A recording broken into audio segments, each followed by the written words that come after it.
ലോകത്ത് ഏറ്റവും അധികം ബോംബ് വർഷിക്കപ്പെട്ട രാജ്യം ഏതെന്ന് ചോദിച്ചാൽ അതിന്റെ ശരിയുത്തരം ജപ്പാനോ ഇറാഖോ ഒന്നുമല്ല. ആ റെക്കോർഡ് ലാവോസ് എന്നൊരു ചെറിയ രാജ്യത്തിനാണ്. വിയറ്റ്നാം യുദ്ധകാലത്ത് തെക്കൻ വിയറ്റ്നാമുമായി ചേർന്ന് അമേരിക്ക ഹോച്ചിമിന്റെ ഉത്തര വിയറ്റ്നാമിനെതിരെ നടത്തിയ യുദ്ധം ലോക ചരിത്രത്തിൽ തന്നെ ഏറ്റവും അധികം വിമർശിക്കപ്പെട്ട ഒന്നാണ്. കമ്മ്യൂണിസ്റ്റ് നിയന്ത്രണത്തിലുണ്ടായിരുന്ന ഉത്തര വിയറ്റ്നാമിനെ തകർക്കാൻ ഓപ്പറേഷൻ ബാരൽ റോൾ എന്ന രഹസ്യ ആക്രമണ പദ്ധതി തയ്യാറാക്കിയ അമേരിക്ക ലാവോസിൽ 1964-ലും 1973-നും ഇടയിൽ വർഷിച്ചത് 26 കോടിയിലധികം ബോംബുകളായിരുന്നു. അതായത് ഓരോ 8 മിനിറ്റിലും ഒരു ബോംബ് എന്നാണ് കണക്ക്. അതിൽ 8 കോടി ബോംബുകൾ പൊട്ടാതെ കിടന്നിരുന്നു. യുദ്ധം അവസാനിച്ചെങ്കിലും ആ കിടന്ന ബോംബുകളിൽ പലതും പിന്നീട് അബദ്ധത്തിൽ പൊട്ടിത്തെറിച്ച് 20,000-ഓളം ആളുകൾക്ക് മരണമോ പരിക്കോ സംഭവിച്ചിട്ടുണ്ട്. രാജ്യത്തിന്റെ 35% ഭൂമി ഇങ്ങനെ ഉപയോഗശൂന്യമായി കിടക്കുകയാണ്. ഓരോ കുഴി എടുക്കാൻ പോലും അവിടെ ആളുകൾക്ക് ഭയമാണ്. കാരണം അതിനിടയിൽ പൊട്ടാത്ത ഒരു ബോംബ് ഉണ്ടായേക്കുമെന്ന് അവർ കരുതുന്നുണ്ട്. യുദ്ധം കഴിഞ്ഞ് വർഷങ്ങളോളം നശിക്കാതെ കിടന്ന ബോംബുകൾ അപ്രതീക്ഷിതമായ സ്ഥലങ്ങളിലും സമയങ്ങളിലുമൊക്കെ പൊട്ടിത്തെറിക്കുന്നത് തുടരുകയായിരുന്നു. ഈ അപകടങ്ങളിലേക്ക് ഒരു പ്രധാന കാരണം ഗ്രാമവാസികൾ വലിയ ബോംബുകൾ തുറന്ന് ലോഹവും സ്ഫോടക വസ്തുക്കളും സ്ക്രാപ്പ് കച്ചവടക്കാർക്ക് വിൽക്കാൻ ശ്രമിക്കുന്നതാണ്. ഈ പൊട്ടാത്ത ബോംബുകളിൽ നിന്നും നിത്യോപയോഗം കണ്ടെത്തുന്ന ആളുകളാണ്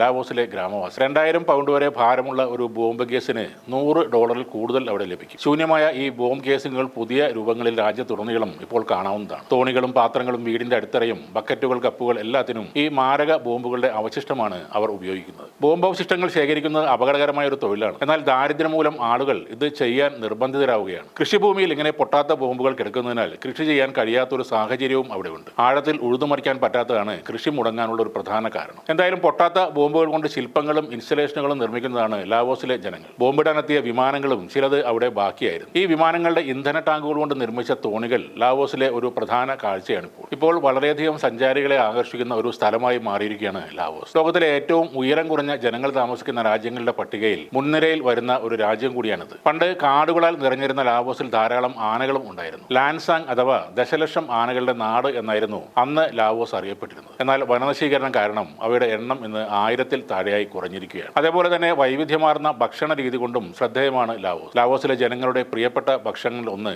ചീവീടാണ്. അതോടൊപ്പം തന്നെ അവിടുത്തെ മറ്റൊരു പ്രധാന ഭക്ഷ്യവിഭവമാണ് പുളിയുറുമ്പിന്റെ അഥവാ നീറുകളുടെ മുട്ടകൾ. ഇപ്പോൾ ടൂറിസ്റ്റോടൊപ്പം അയൽ രാജ്യങ്ങൾക്ക് വൈദ്യുതി ഉൽപ്പാദിച്ച് നൽകിയും അതിവേഗം വളരുന്ന ഒരു സാമ്പത്തിക സ്ഥിതിയാണ് ലാവോസിനുള്ളത്. ലോകത്തിലെ ഏറ്റവും വലിയ ഗുഹാനദിയും ലാവോസിലാണ്. വെള്ളാരം കല്ലുകൾ നിറഞ്ഞ നദിയിലൂടെ കയാക്കിംഗ് നടത്തി സേബാങ്ഹായ് നദിയിലേക്ക് പോകുന്ന സാഹസികരാണ് ലാവോസിലെ സഞ്ചാരികൾ. ലാവോസിലെത്തുന്ന വിദേശ യാത്രികരെ സ്വാഗതം ചെയ്തുകൊണ്ട് 24 മണിക്കൂറും തുറന്നിരിക്കുന്ന ഹോട്ടലുകളും സജീവമാണ്. പ്രകൃതിയുമായി ഇഴുകിച്ചേർന്നുള്ള ഒരു ഒഴിവുകാലമാണ് ലാവോസ് നിങ്ങൾക്കായി വാഗ്ദാനം ചെയ്യുന്നത്.